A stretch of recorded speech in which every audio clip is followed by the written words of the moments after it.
I was born in Penang, but I grew up in Singapore.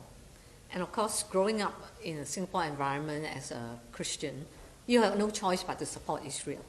So when Israel won the Six-Day War, my church was celebrating, Singapore was celebrating, okay? And I didn't realize the suffering of all the Arab nations, including the Palestinians, okay? The occupation, I didn't know. In 1982, I was already in London, and I saw the television which covered the news like that. Israel has gone into Lebanon to flush out the PLO, and Lebanon is being bombed and destroyed because they harbor the PLO. So I just thought that it's a war against terrorism. But when you look at the news bulletin, the people killed were children, women, old people, schools were destroyed, hospitals were destroyed, factories were destroyed.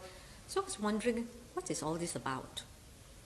And of course, the Christian in me knows that this is wrong, because killing human beings is wrong.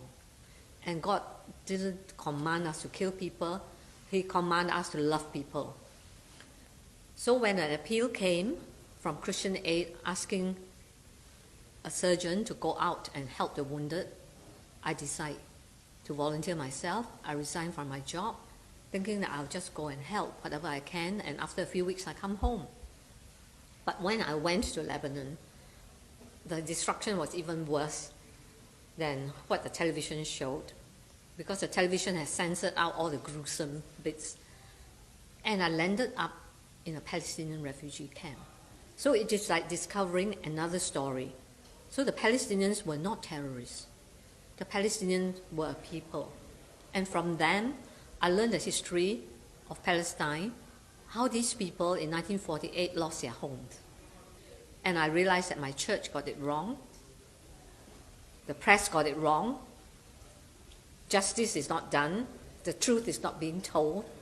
3,000 people were killed in 3 days. People who never carried a gun in their lives.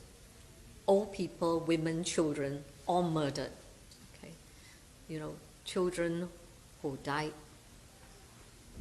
women who were raped in front of their families, my nurses who were killed, the international community not caring. In fact, if I go on, I'll probably bring tears to all of you. So, you know, I remember standing in front of the dead bodies, and I felt that my heart was broken, that Sabra and Shatila, 82.